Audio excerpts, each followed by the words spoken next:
Fog Entertainment back again with another movie review. We're going 11 years in the past to Django Unchained. Is this one of the best movies for the 2010s? I think most people probably could agree with that. I think it is Quentin Tarantino. Would we go with Masterclass? He gets Leonardo in there. He loves a wee bit of Leonardo, but you know what he loves? He loves a wee bit of the darker meat, and he loves Samuel L. Jackson, right? Absolutely, but in this movie, I guess the love of the darker meat's not really strong because it is a lot about slavery. We are in, I believe it was it 1887 or was it 1787? It was a long time ago. I believe it was 17. I believe it was the 18th century here, but we're introduced to a bunch of slaves being dragged by free jobbers. But we've got Jamie Foxx, we've got Django. And then we come across this German bounty hunter by the name of Dr. King Schultz, played by Christopher Waltz. I'll tell you what, right? See this Christopher Waltz guy?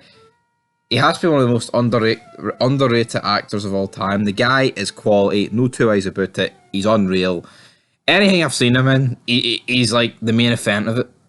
He grabs the limelight and takes it. And I'm not saying this movie gets bad towards the end, but I feel like when he dies, it just lacks a wee bit of something. And I think that's more of a credit to him rather than a burial of the movie at the latter stage that I've just gave a spoiler to. But yeah, he kills these guys. He sets the slaves free. He says, if you want to kill that guy or save him, you can. 37 miles back that way. So obviously they're going to kill him. But he takes Jamie Foxx because Jamie Foxx, the Django, he has some information about a few jobbers on a plantation.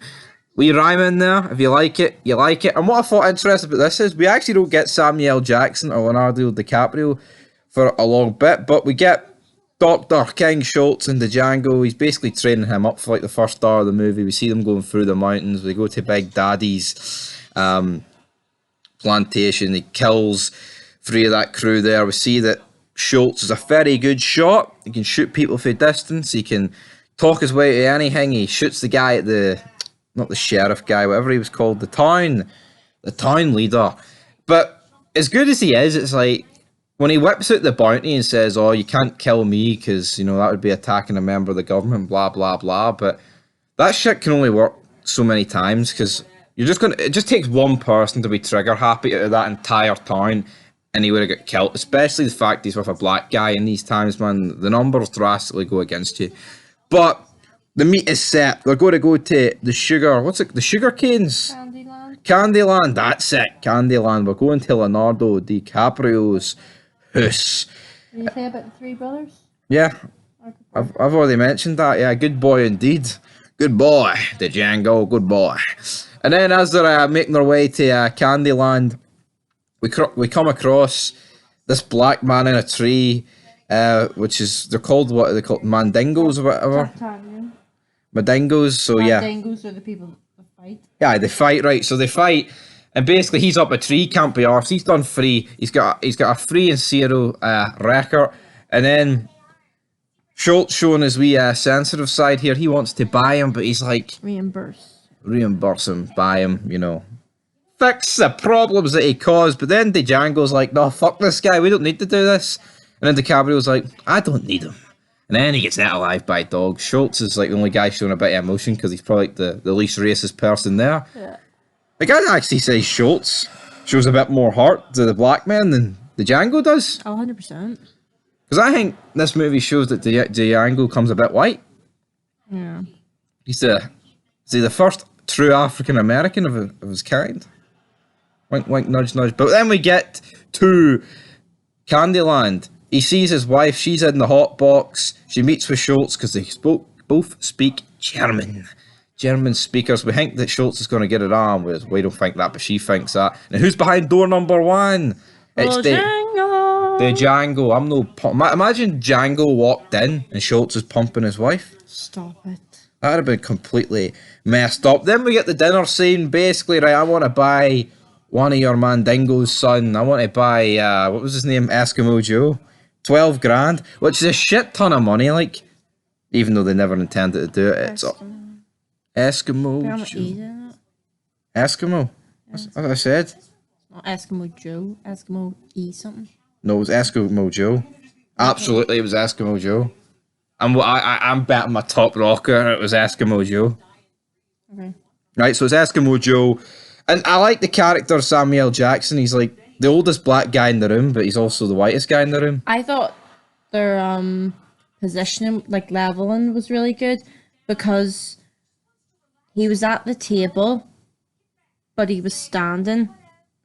So he's not white, but he's not black, standing at the back or working in the kitchen. He was like standing with the white people. It's showing like he's in between. It's because he's Calvin's consigliere. I know. It's his right hand man. It's his VP. It's his I don't know, it's his number two, so to speak. And you know what? He's the guy that figures out that there's a connection between what's her name? Brunhilde Brunhilde. and the Django. And then like he kind of puts it together just because of looks, and then when he sees that they're showing her wee whips away, that alright, Django's our man, he's our man, they're plotting something. And then we get a very good improvised scene here via Leonardo DiCaprio. He splits his hand open on the glass, and then like he just rolls with it, and then he just smears the blood all over her face, which I thought was a really good scene. But the way it was done, I'm not convinced it was his blood. It is his blood. Yes, it is his blood, but not his blood he smeared in her face. I've already looked all this up. How though? Why? Look it up right now on the video. That was not done in all one take. Yes, there was so many cuts. Yes, it was. There was so many cuts. I'm not saying. Because they move away at a different angle doesn't mean it's a different cut. There's no proof it ain't. Just because I've looked it up.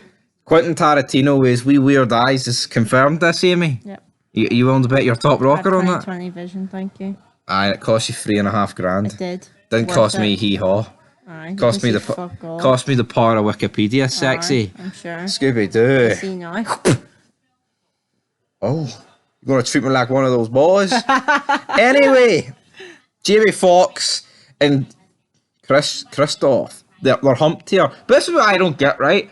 Why was there such a problem here? Why not just pay the $12,000 for the woman and be like, right, we don't care about the Mandingo? They kind of made a big deal out of this for like no reason. And then when they actually agree to all the terms, the deal falls apart because Calvin wants a handshake. Now say... It wasn't really about the handshake. I think he was just starting to get really pissed off. I know, but say Schultz, right, shakes his hand and he doesn't shoot him. Would they have been alright? Would he let them go? But I don't think they would have been allowed to leave. I think the moment Candy stood up and asked for a handshake, they weren't leaving alive. That's what I'm saying. Yeah. And he knew that. I think Schultz knew that. Yeah. And he's like, if anything, I'm taking this guy with me. Taking you with me. He shoots Leonardo, he hits the deck, then Schultz turns around and is like, I had to do it. That's right.